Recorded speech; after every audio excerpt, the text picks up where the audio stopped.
All right, folks, we want to welcome and every one of you to our broadcast.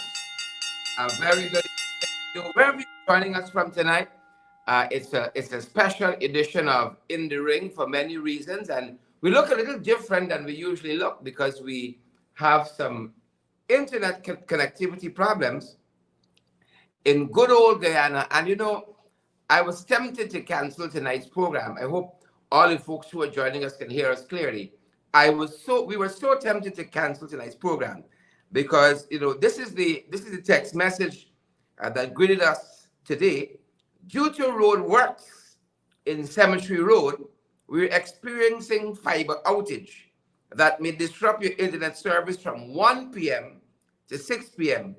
We apologize for this inconvenience. That is what our service provider is saying. So we don't have, even though it's way past 6 at this end, 2 hours later, we don't have back internet. And so we have the challenges of bringing you all of the other components that make our programs work. But we are happy to be here.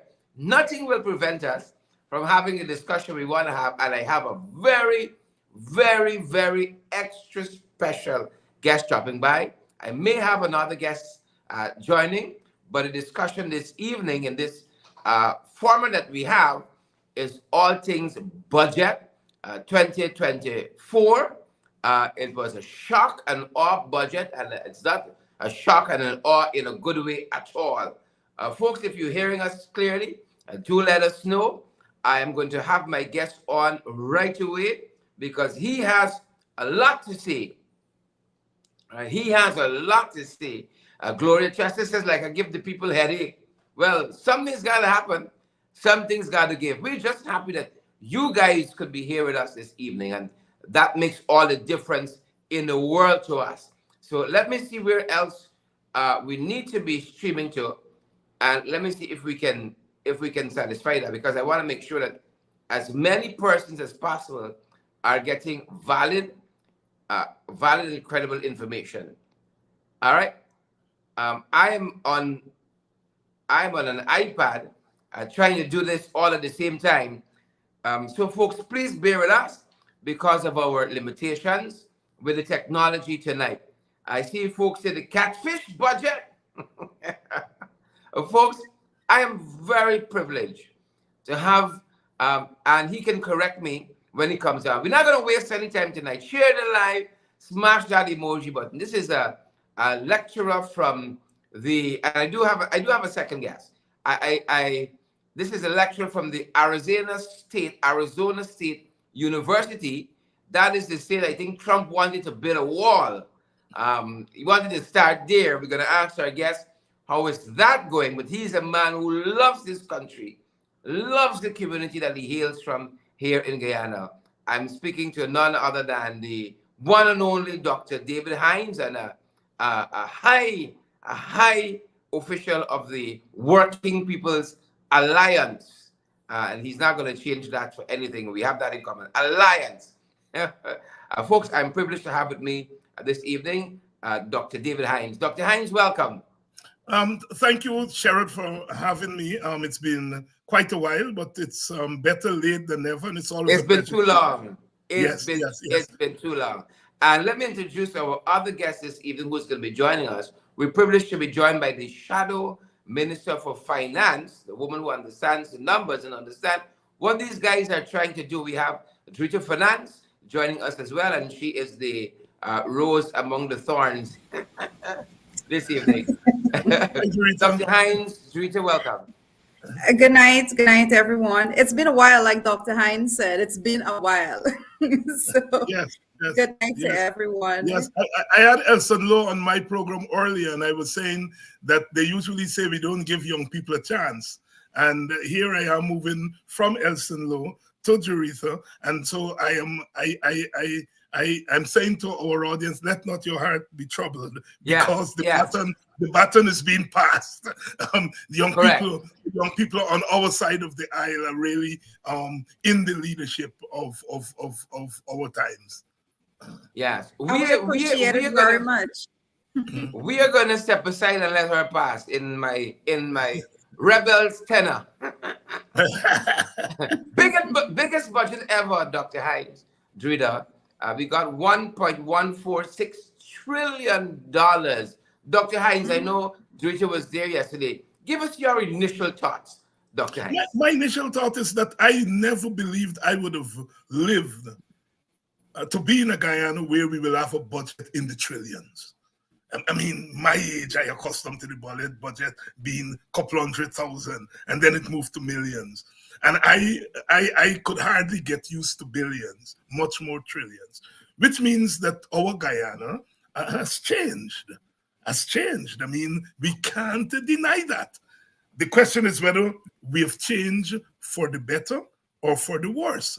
But we have changed of $1.14 trillion. And when you think that this government will go to the consolidated fund in 3 months and start asking for more money, by the end of the year, we're talking about them spending about $1.5 trillion and more. And that's an enormous sum of money. Now, when a government in our part of the world, the English-speaking Caribbean, is spending that amount of money, it means that we are in a different league. It is whether, in fact, the government has the wherewithal, the vision, the capacity to spend that money in a way that transforms our society. Because our society, given our historical trajectory, has to be a society that is in motion, a society that is about transformation, and is a society about people like Joretha and you and me, and all those people who look like us, being transformed and feeling that they live in a society that their parents and grandparents dreamed of. And now that we have the wherewithal and the government has this amount of money in their hand, that our people feel that they're part of something big and transformational. But as I listened to that budget yesterday, and the presentation by the finance minister, I have to say that I am extremely disappointed, because when I look at the big allocations, the ones that meet education, healthcare, public works, and so on, I don't see the transformation peeping through those numbers. The other thing is that I have my biases, as we all do. And when I'm looking at the budget, I'm looking to see what you are doing about cost of living, because the high prices on the markets is killing everybody. And I am looking to see how you're mitigating cost of living. I'm looking to see what you have in there to deal with poverty. That is, has been throughout my life and lives before mine, an existential threat to our society. What are you saying in that budget about dealing with poverty and alleviating poverty? And I just read somewhere that we have a health crisis in Guyana, that in terms of malnutrition, we are scoring perhaps the lowest, if not the lowest, in Latin America and the Caribbean. I'm looking in your budget to see what you are doing about that. So I bring not the economic eye as Joretha, who is your economist. What I bring is the eye of an activist, the eye of a sort of political economists. And I'm asking, where are the big challenges in our society? How are those reflected in the budget? Drida, what is your take? Budget 2024, biggest budget ever. You know, first, I gave my initial reaction last night, and I would have identified some things that they said, particularly when it comes to the poor measures they were implementing for old age pensions, for example, $3,000. You would think that in a budget of over $1 trillion that they would have the decency to bring relief to the most vulnerable persons in society, and that is what we were looking for, and that's what we did not see. And I did make a point, I'm not sure if Dr. Hines would have been privy to my comments before, but I did make a point that in the 5 years of the coalition being in office, the total budgets from 2015 to 2019, those 5 budgets total 1.2 trillion dollars. So for the government to come now and to give a budget in for 1 year at 1.146 trillion dollars, we are there now, challenged to go forth and do a compare and contrast as to what were the measures implemented during the coalition's tenure as against what is being proposed in budget 2024. And I have to say, I noted yesterday in the presentation, Ashley Singh was proud to say that since they got into office, they raised wages and salaries by 23%. And persons need to remember, sometimes we have to keep reminding persons as to the methods and the policy measures that was utilized during the coalition's term in office. It was in a single year under the coalition government that wages and salaries went up by over 26%. And for them to actually be claiming a victory that since they got into office to now, it was raised by 23%, and then to bring a budget in 2024 that you did not, you see no need to mention increase in wages and salaries. And I want to tell people right now, unless the PPP government comes back to Parliament sometime during the year and have supplemental budgets in the House that is going to be catering for any adjustments in salaries, it has not budgeted for. If you go to the budget estimates, under the Ministry of Finance, and I'm just going to try to be a little bit technical, 61 there you're going to see prior in the 2023 budget, that was 19 point something billion. And under 2024 budget, there's $1.146 trillion. It only moved to $21 billion. This is where you have other employment costs. This is the line item that is actually identified, deal with increases in wages and salaries and so forth. So they have said again, there's nothing to look forward to come when it comes to wages and salaries. And I want to tell people that I was completely disappointed that we had an increase of $15,000 in the income tax threshold when we saw no associated increase in the minimum wage. That's not saying anything for the most vulnerable. Hold on, Teresa. I know. Hold on, Teresa. I know Yes, a lot of public servants are watching us, and I want them to understand what you're saying. Now, it has become common practice for the People's Progressive Party, who say we care, not to announce a wage increase as part of the budget, but to say it's included there, right? They understand that it's hard economic times, but they wait until November, December, late in the year, to announce that wage increase.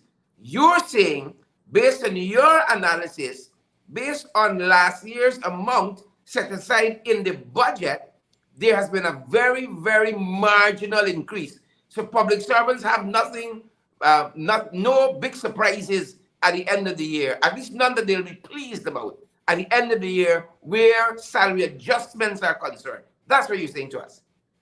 Correct. The whole point of having a budget is the planning for the government to execute during the course of the year. So they're supposed to be planning as to how they're going to be treating public servants. So the line item 6140 that caters to other employment costs. It was none other than Barjag that went out and say, oh, we have we put monies aside there for wages and salary adjustments and stuff like that. So I line item, we will see that last year was increased, that ratio that you saw there for 6.5%. That total was 19 point something billion dollars. This year, I'm saying with this new $1 trillion budget, the allocation that has been put aside there is $21 billion. So you do the math, you be reasonable. There's nothing for anyone to look forward to there. And I'm saying it again, that the only way they can actually give any reasonable adjustment to wages and salary for the 2020 is if they come back to the National Assembly with a supplemental in another financial paper to make for those with for those adjustments, but I can say that they did not plan it. The plan right now is public servants any decent increase in wages and salaries, as is outlined. I'm not making these things up. This is what they've presented to us in the National Assembly. So definitely, I shared just before you come in there, I did mention there that they did indicate that they increased the income tax threshold by $15,000. And I had a lot of calls. Today trying to understand what would be the addition on their salary with this increase in income tax threshold by from 85,000, which is basically $15,000. No, you're not getting $15,000. It's not an additional $15,000 on your salary. That's what persons need to understand. So if you're being paid, for example, let me see. If you're being paid $90,000, if you were being paid $90,000 throughout 2023, you would have been paying about $1,400 when it comes to the income tax threshold, and because that was at $85,000, so you were paying off of $5,000. So $90,000 is a salary. Your benefit from that is $1,400. You can think about what you can do with $1,400 at the end of the month. And if you were getting $95,000 in salary, if you were getting $95,000, then your increase would actually be about $2,800. That's what it would be. Yeah. And for the highest earners there in that bracket that would benefit from that bracket of $100,000, your increase would basically be $4,200. So for the persons that are earning $100,000, the big announcement is basically to say, hey, we're getting $200 top up. And as Guyanese, what that is going to be able to buy for you, you're going to be able to afford. Not even sweets for the kids. Not even coconut. I don't even want to mention coconut because some of the coconut might just kill the budget right here and nothing else. Yeah. So it's got to bring it perspective. Excellent. Dr. Hines, you heard that. No razzle dazzle to look forward to at the end of the year based on what is contained in this year's budget. What do you make of that for the people who say they care? But of course they don't care. And let me try to take it from my perspective, because I think it's very important, the observation made by Ms. Finance, because we have the high cost of living. And a government doesn't set prices. Government prices are determined by the market. But governments can help the citizens mitigate the impact of the high prices. And the way you do that is to raise their income. So in the context of the high cost of living in Guyana, income becomes premium. And the fact that they haven't highlighted how much they're going to spend on income in the budget is in itself an indication of how much they don't care about working people. You see? And that amount that they spent last year on income, even if they triple that or quadruple it still would be very low in terms of the cost of living, especially since you're not giving other relief to people in terms of cost of living allowance, for example, allowances. Some countries give what they call cash transfer, structured, not cash handouts, structured cash transfers. You're not giving those. So it means, therefore, that income becomes premium. And it's really criminal that you do not say very clearly how much you're going to spend on income, because that's what is going to lift the working people in our country. That is what's going to lift the working poor in our country. Their ability to depend on their income to deal with the shock of the cost of living, which of course is determined by factors that are internal and external, factors that are global, factors outside of our control. But what is in our control is that we have plenty money. relative to what we didn't have 5 years ago, 10 years ago. Okay. And we have the capacity to raise our workers to the point that at least they break even in terms of the cost of living. When we should be doing more than making them break even. But at least we needed to raise their income to the point where they could break even. It is criminal. Criminal indeed. As we run salary adjustments, and the fact that there's nothing really exciting to look forward to in the end of year salary adjustments that are planned, if they're planned, because it's to be announced, containing the high cost of living. Economists Finance, last year, $5 billion was allocated. $5 billion. We have this $1 trillion budget, $1.146 trillion budget. And just like the salary adjustment, we see a $2 billion increase. And just like last year, this allocation, this appropriation was done in January, February. It never came into effect until late November of 2023. So it looks as though that's going to be the pattern. As I said, they've increased it by $2 billion to $7 billion. Why this reluctance on behalf of the Guyanese people to invest in them, to invest in public servants, to invest in the Guyanese people directly through these cost of living measures, the high cost of living? And the government must know that some of its spending, overheating the economy, driving up the inflation and all that, is responsible for the high cost of living.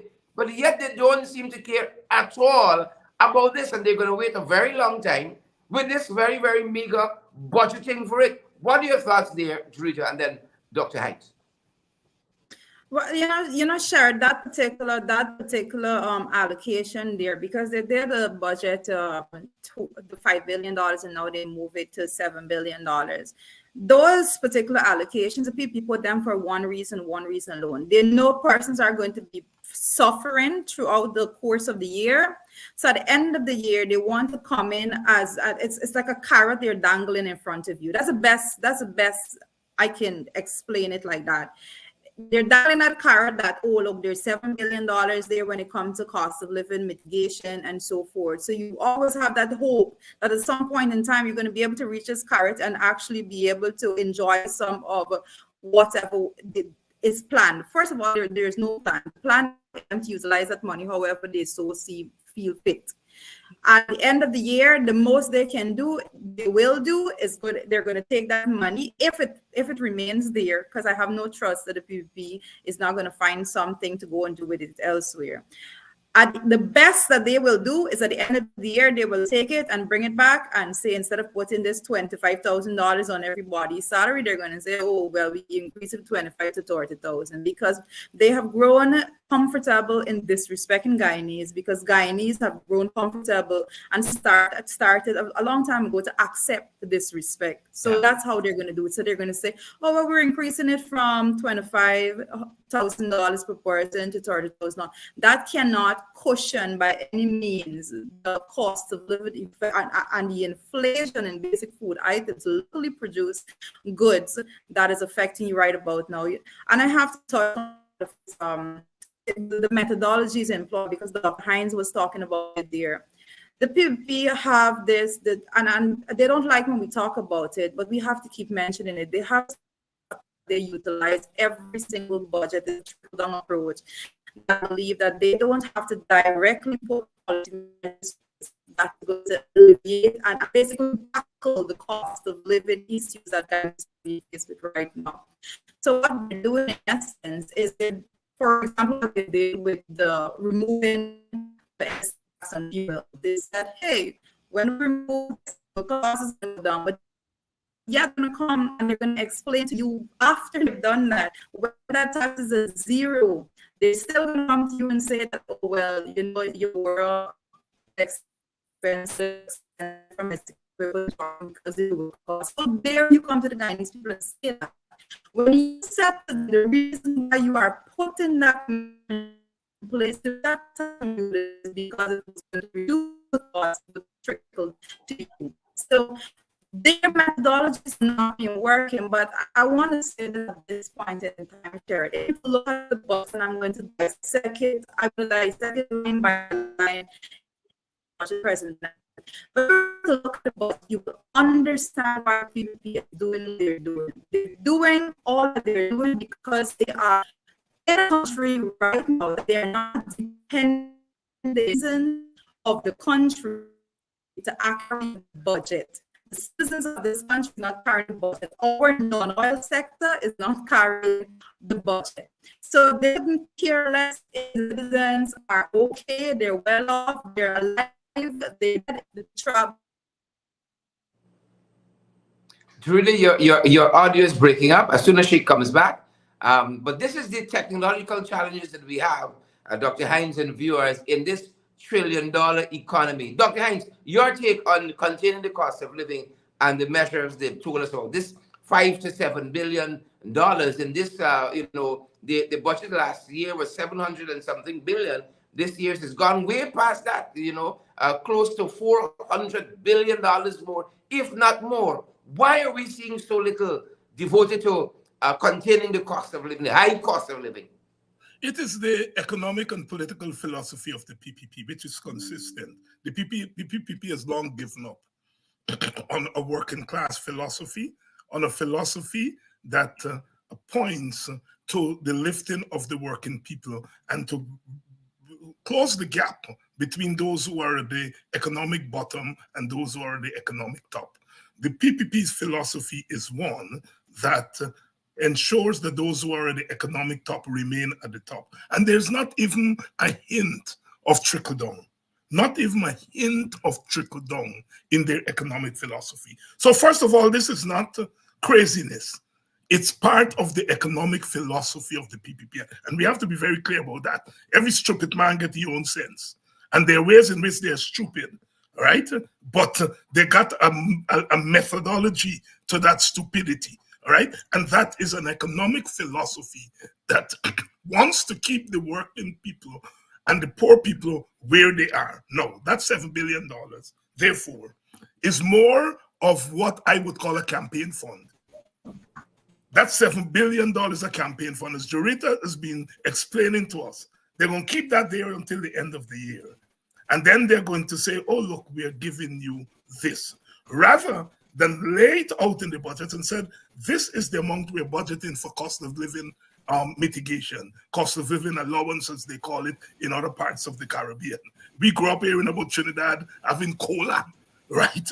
Which was there, long since in Eric Williams' time. You had cola. Where is our allocation in the budget? Where's our cola in the budget? And they're not doing that because they want to keep the $7 billion as a campaign fund, which is them to go out and say, look, we are giving the workers this and so on. No, what we need is for in a structured way, in a legal way, for workers to be guaranteed a living wage. You talk about 54,000 public servants to begin with. 54,000. When you talk about households there, you have a lot of households there. And so therefore, this is an important segment of our workforce because what happens to them economically affects what happens to so many children, so many older people. It is the difference between being in school and being out of school. It is different between being educated and getting into truancy. And so therefore, one would think that that should be a central plank of the thinking. Don't put away a $7 billion in a $1.2 trillion budget. What are you talking about? And so therefore, this government ought to be charged with criminal negligence because we see in that $7 billion there the root of ordinary working people into truancy, their children into truancy. You see people drifting there into things like prostitution and other forms of things like that because the government is not in its budget taking care of them. In any part of the world, the government is charged with the welfare of the people. And when you're looking about when you're spending now, you all know, all three of us, we come from families.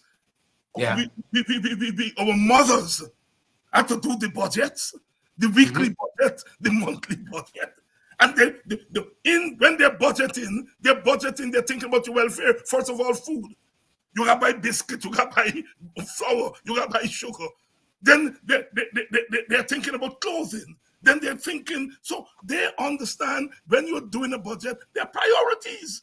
There are priorities in any budget. And to see our government not even knowing how to do a budget, or not wanting to do a budget in the way our mothers have done and continue to do budget at the level of the family, is criminal negligence.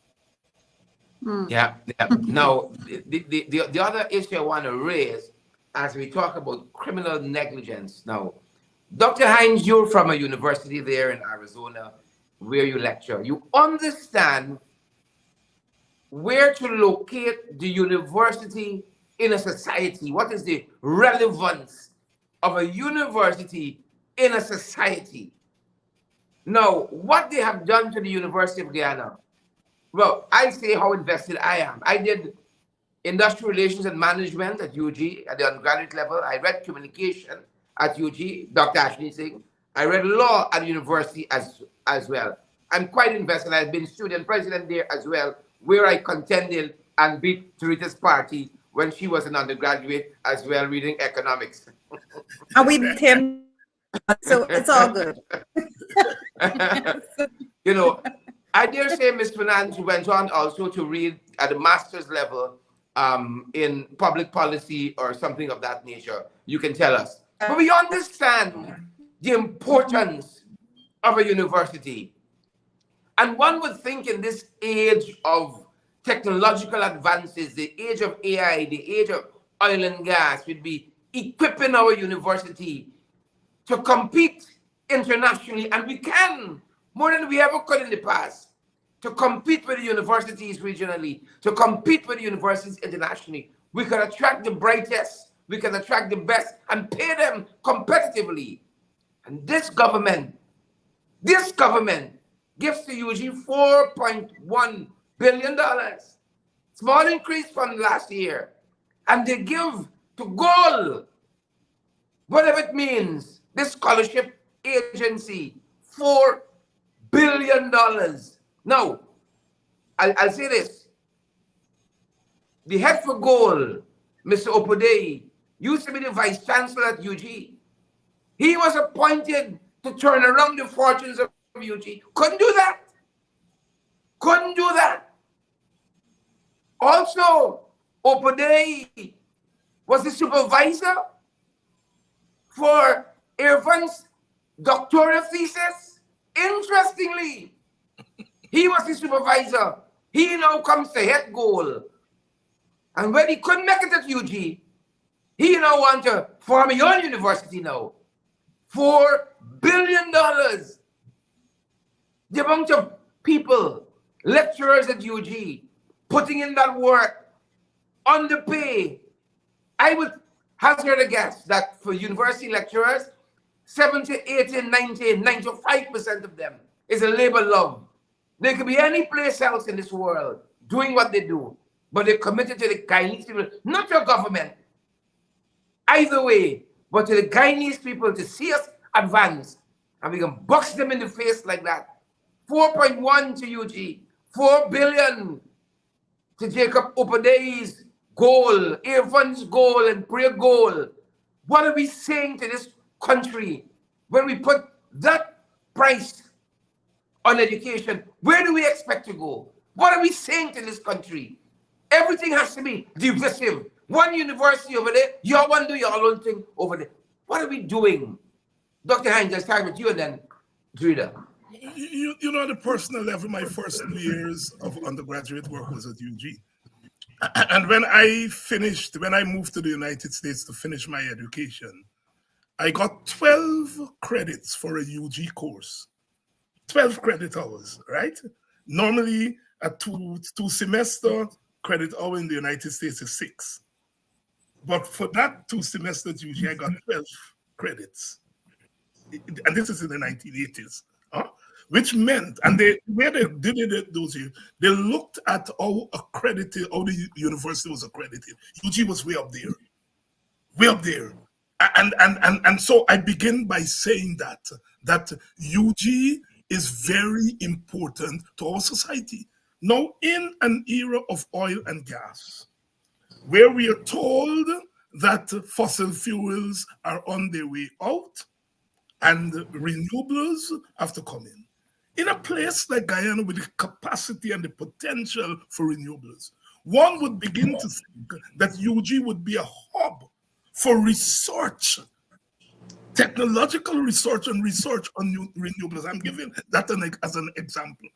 We are at the point where we could move from a third world country in another decade or two, if we do it right, to a first world country. But that would be dependent on how much we invest in education. We have not given this world skyscrapers, and I'm quoting Rex Nettleford, the Professor Rex Nettleford. We have not given this world skyscrapers. We have not given all these big things that we see in the first world. What we have given to the world, according to Professor Nettleford, are our minds. And when you are thinking about development in a place like Guyana, you have to talk about developing the minds, especially of our young people. Your education, your university then becomes the jewel. And you will do everything to do that. You, Jarrett, as you are pointing out, me, so many of us, all where we are. The fact that you and I and Jarrett, we are opening our mouth today to dare to talk to our nation is because of education. Yeah. Without education, we nowhere. And now we have the capacity to produce 50 times, 100 times, 1,000 times more than the three of us here, and we have the capacity to do so. And the government does not see it fit to invest in your university. Let me say something about education. Education, the quality of your education outcome has to do with how much you spend on nursery and primary and how much you spend on university. It's not that the secondary is not important, but if you invest enough in nursery and primary, your secondary is going to be all right. And if you invest enough in your tertiary, then your society is going to be all right. Clearly these people are not interested in making our society all right. I have no problem in spending on roads, but when you tell me, look at me, when you tell me that you are spending 200 billion on roads and all that kind of stuff, and you're spending just how much you all say it is? 4.1 billion. 4 billion on university education. My God, you're stabbing me and where I come from in our heart. You're saying to us what we represent is not important. This government is heartless and it's cruel. And I'm saying that this budget is the epitome of that cruelty. Again, as I said just now, when you are spending that on the university, you're ensuring that our society does not benefit from our tertiary education. That is more than a minor form of social, economic, and cultural cruelty. MP Finance. Well, when I think about the allocation to the UG and then the associated allocation to goal, I have to say that, first of all, I've been questioning from day one the the universities that are aligned with this goal program and whether or not they are even accredited. Now, Dr. Hines and yourself, Sherrod, you all have had some experience, particularly dealing with public policy and policy formulation, why a government should choose to go in a specific direction. And one of those at the end of it should always be that you are receiving tangible benefits from these monies that you are investing. And I dare to ask how many of these students that are actually going through the goal studies and completed. I know the challenges for a lot of students that they have been pushing forward their final date to writing the exam, and some of them they're actually telling the students that they money they were locked in the online platform because the government didn't pay for the completion because it ran over a specific day. Lots of challenges there, but put that aside. For the students that actually completed their studies with these goal programs, have they been placed in jobs and so forth? And I dare say, because I sit at the level also of the PAC, the Public Accounts Committee, and we have been used to financial audits and so forth throughout the years.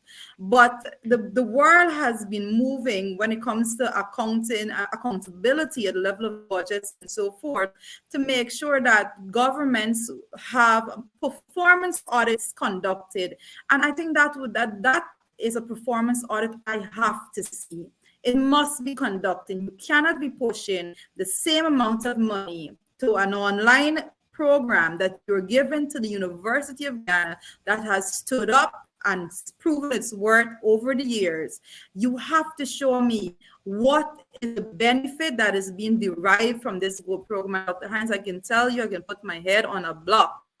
When the results come and who was getting the back from this program, it's going to be there, the right is going to be on the wall. But those stations are, several persons are investigating those matters. So that would be a time of its by itself. But you can't at this point, government persons are not educated, pride themselves, and even in you rightly said, you in a country where budgets were in the hundreds and then before now it's in the trillions.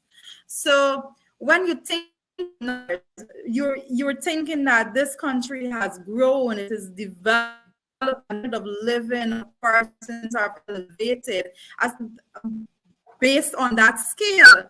But in essence, you will still hear, go back to the budget presentation, you will still hear Ashley speaking about potable water, so the great thing for them to push into the budget. How dare you even go stand there and talk about portable water in a $1 trillion budget, right? Those basic things that any government should be provided. This is not a favor you're doing to people to provide potable water to their homes. It shows a failure of their administration. I can tell you, 27 years in government. 27 years in government. That is a point, Sherrod. Areas that they have issues with potable water, the PPP put schemes in areas that never had a plan for water and electricity distribution in those areas, or any proper road networking and so forth. Now they are trying to fix some of their, not even all of it. How dare they talk as though that is something to boast about? Oh, we're going to be giving potable water to people. They should be ashamed themselves. But when it comes to education, and we must keep saying, could stand in the National Assembly and actually boast about hiring more and more sugar workers back. We are to understand their policy direction that they are going in. I have said time and time again that we need to invest in all our people. The sugar workers, they need a better life for themselves too. It is not okay in a country that you have over $1 trillion in but for 1 year that we are not investment in our people. The government is proud to say that, oh, we're hiring more labor intensive workforce, so we got more people going to cut in. How dare them disrespect our people like that? It goes across the board to every single sector. That is the level that we need to keep bringing this conversation back to.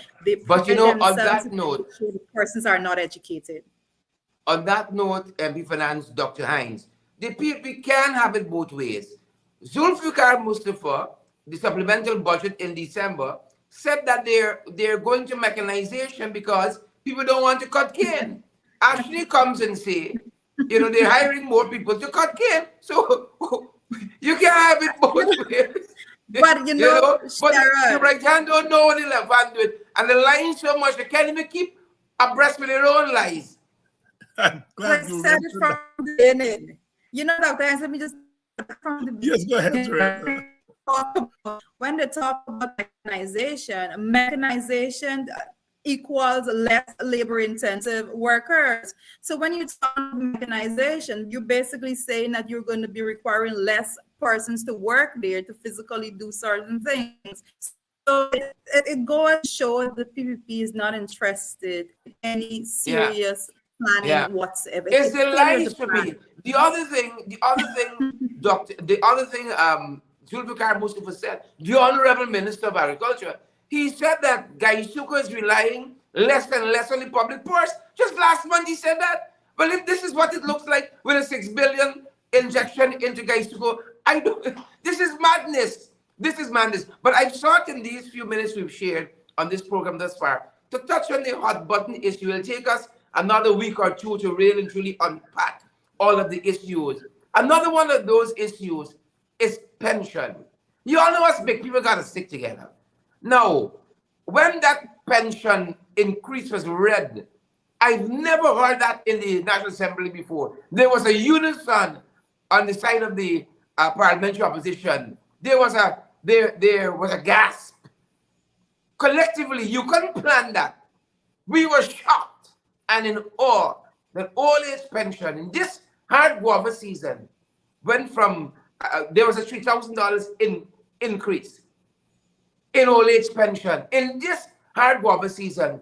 Dr. Hines, MP Finance, Sabbath News has been running a series, The Cost of Living and You, about 70 weeks now, right?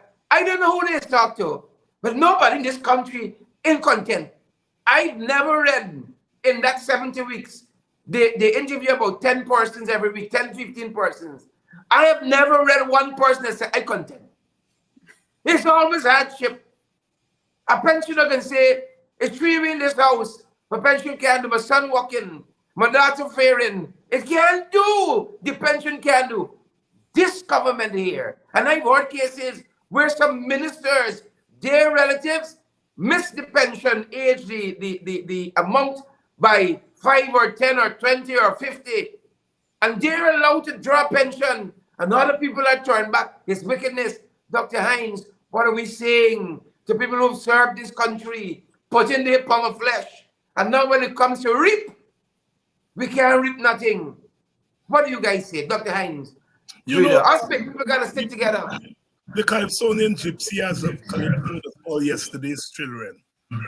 And he frames our old people as yesterday's children.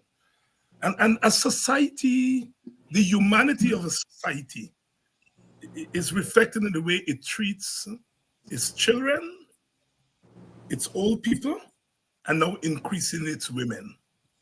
All right? All right? And then you're going to watch your old people, yesterday's children, who have now become today's children again, right? Because when you get old, it's like becoming children all over again. And when you look at them and give them $3,000 increase, which is about $100 a day or something like that, or, it's not more than that, 100 and something dollars a day, it's a reflection of the humanity of this society. And when you look at that budget, it gives you a sense of how inhuman this government is. How inhuman this government is. There's not much more to say. Here are people who have spent their lives laboring for this country when we didn't have much. They're now on their way to the great beyond. Oh God. Give them something to take smiling when they go to heaven. Oh, we going to give them $3,000. That's what they take into heaven. I mean, this is beyond economics. This is about the humanity. And I mean, I feel so strongly about this because of the social sphere from which I come, and I remain in contact with where I come from. I can't say that I am part of that anymore because of education, but my neighbors drink berry there. And so as I walk my own village and my own other communities, and I watch the faces of all the people. I watch their eyes, and I can feel the frustration. I can feel the sense of neglect in a society that could now afford to give them a send-off. I am not talking wait until they die in a coffin and give them the send-off. No. And $3,000 is not a send-off. I am angry at my government. I'm angry at those who are in control of power in my country for the way they are treating those who made it possible for them to be where they are. They didn't drop from mango tree, but they had no political upbringing. So they have no sense of humanity, and they can produce that rap that they call a budget. Any for that? Rap call a budget. The time you started up there, and I can before I got disconnected the first time, I was making the point that the government don't care how they treat the people, because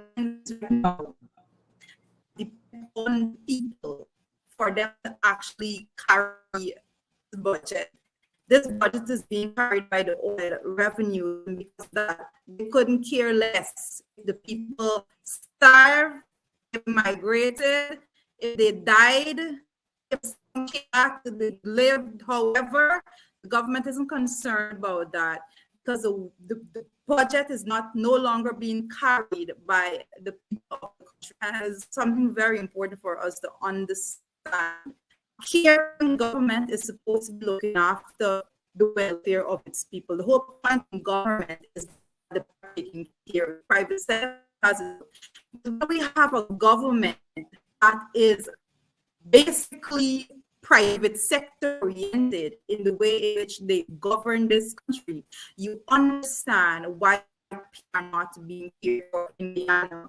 The APNU AFC coalition government was in after 5 years, and the transformation when it comes to taking care of the people, every policy was based on that. Every policy decision made very well sure there's no budget that you did not see increase in wages and salaries, increase in the income tax threshold, and so forth. And we need to remember those things. The policy directives of the coalition was people-centered against the policy directives of the PPP. It's never going to change. This is the way in which the PPP operates. So when persons go to the polls at the election and they vote, that's what they're voting for. Is either you vote for a government that is people-centered and that they will craft policies and would in financial resources, go vote for the government like the PPP that is going to be ensure that they can fill their pockets, their friend pockets, and whoever get the biggest cut, they know last at the end of the day. And they couldn't care less if you live or die. That is the truth of the matter. The PPP administration does not care if persons live or die in this country. That is why we have the audacity to come in an assembly and say, oh, the budget is $1.146 trillion. But look, all the pensions, y'all take a 3,000. Look, try it though. Basically, that is the attitude of it. But Dr. Hans, I just want to add in something very importantly, and I'm gonna be drilling down on this a whole lot more when it comes to the budget presentation. Since the PPP got back in office, they have been presenting budgets in the National Assembly. And when it comes to deficit, the amount of money that they have to borrow to carry this budget now, when it comes to that deficit, they report it every year. You go back to Ashley Singh's presentation in 2023, 2022, 2021. You know what it's going to say? It's going to say that overall deficit as a percentage of non-oil GDP, and they list it. Overall deficit as a percentage of the non-oil GDP, because that's how you're supposed to be borrowing. You're supposed to be borrowing based on how the country is forming. The non-oil sector is that there is a structured system of repayment. Dr. Hines, if you go and you check 2024 budget, the PPP, the Ashley Singh of this world, in their deviousness, removed that in, and they change it now to the overall deficit as a percentage of GDP. You know why they're doing that? Because they are embarrassed to put the true figure when it comes to the deficit as a percentage of the nominal GDP. But in essence, what is going on is very important. In essence, what is going on is that the PPP is blatantly, clearly, unapologetically borrowing to carry this budget against future oil revenues. The country's sector is not supporting our borrowing at this point in time. The PPP is borrowing oil revenue. And it's something very, very serious for us to look at. We've been making so many comparisons as to our neighboring countries and so forth, how they have mismanaged so many resources. And we have to call a spade a spade. Actually, call up. This is getting away with more for you to come and say that the deficit as a percentage of GDP is 8.5%. This is more I'm telling you, it's crazy. It's $395.9 billion deficit. Wow. Let all of that, and talking a lot about what is going on, and the budget is capital intensive because that's how they do things. Capital intensive budget, but then you have to that's how they steal the money. No, but they're different money. You see it again. Doesn't go to the budget. You look at it, and you're actually saying all the announcement of these measures. He spoke a lot about the vouchers. The PPP voucher system is a corrupt system that put money in the state. I don't know how to put it over. The PPP voucher system has never been one. It is not riddled in corruption. It is always riddled in corruption. If they're not fetching around a bag with money now, they're going to send vouchers out for persons to do various eye tests and whatever. They're going to say they distributed the 10,000 vouchers, and when it's only 3,000 vouchers and 10,000 for the vouchers, persons that are actually going to be enabled to for these vouchers with, or whatever corrupt distribution mechanism they put in place, as they always do. We're going to be right back here talking about it soon. They always find ways to theft into the budget, and that's the clearest I can put over. Excellent. You know, as we wrap up, as we look to program time, on a lighter note, we've been talking about some very heavy issues. We've been talking about some very heavy issues. Now, Dr. Hines, Jurita just pointed out there that the PP line, you know, this figure they're putting up there is not being reported accurately, you know. But there's another aspect of this budget yesterday that struck a lot of us. We're talking about bread and butter issues. Here's the PPP trying to tell us, and Jurita MP, Finance, tell me if I have this the inverse way. Inflation, they're telling us is 2%. You know, consumer prices have risen by 3%. I mean, and if there is no other bigger symbol of how the PPP are out of touch with the common Guyanese, this is what Dr. Ashley Kumar stood in the National Assembly and told us yesterday. Your thoughts, Dr. Hines? Well, you know, one wonders, because the government is responsible for accumulating data to then give to international organizations, because we are bound by treaties to provide data to places like the United Nations and the World Bank and so forth. And when one hears that kind of data, it's not just about misleading us, but it's about misleading the world and not being true to treaties that they have signed. You know, and they can be sanctioned for that, because, like I said, they're bound by treaty to provide these data for places like the World Bank and the United Nations. And one wonders, I mean, there's no way you can convince anybody, you know, not laymen like me, and lay women, you you can convince that the inflation rate is 2%, and so there's no way. There's something about that is not consistent with reality. Yeah, Julia, you're fiddling with the numbers. I just want, this is not just a play with numbers, but I think this is more so to play with the words. And I just was like fiddling with the actual budget for persons there. I'm going to just read what Ashton said. He said in Guyana, the 12-month inflation rate at the end of 2023 is estimated at 2%. Okay, the man is not telling you that this is a 2%. This is estimated. Estimations obviously is incorrect. He is estimated incorrectly, and this country knows differently. Dr. Hines made a very important point. These particular things has to be, they are signed on to various regions and so forth to make sure that they bring credible information. We know that inflation rate, particularly as it relates to goods and services, locally produced goods and services, staple food, and is not 2%. So yeah. Definitely that the pumpkin.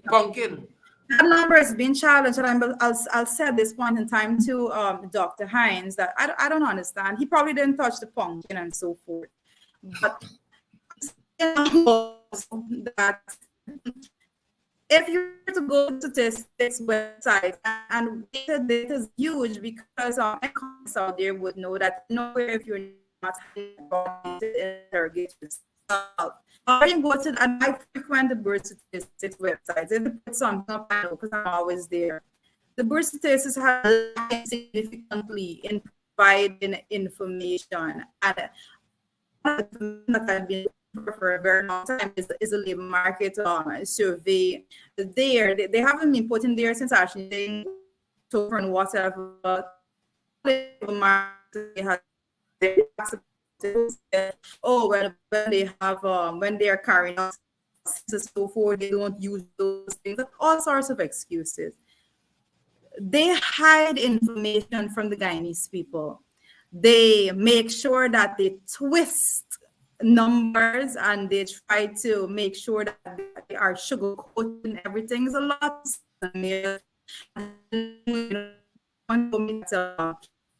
the PPP came with the magical budget, trying to convince people and to trick your eyes that this is something with you, but it kind of backfired, and I saw it on Ashley Singh's face. That's why he was using everybody down, and he went to elections. On a lighter note, Sheridan, the amount of words Ashley saying the election of 23 elections and all of those things. Dr. Singh, I could have sworn he was giving account for the money, the government, the taxpayers' dollars that they spent the campaign, because in the budget presentation, why else could he be speaking so heavily on this election? This man is trying to conscience. He's trying to tell people what they did with taxpayers' dollars in the campaign and so forth. It was absolutely abysmal. There was nothing good to present to the people, and that is why he went off so many times on a tangent, trying to distract from the real effort, but we have 1 week to deal with that, and we're going to be dissecting it page by page, line by line. Yeah. Folks, don't be strangers. We got a lot to unpack, as I said. Budget 2024, this $1.46 trillion budget, and we have other aspects of it. We want people to get an understanding of how it impacts their lives directly or indirectly. Dr. David Hines, Director of Finance, Member of Parliament, I want to thank you guys for stopping by this evening. Before I go, I want to thank you, Sherrod, for mitigating anger and boredom yesterday. They were like two budget speeches. The one there and your budget speech. You kept us at least for parts of that 5 hours there. I don't know without you yesterday what many of us would have done. Thank you. Happy to be of service, Dr. Hines. Happy to be of service. Thank you, folks. That's all from us in this sense. Thank you.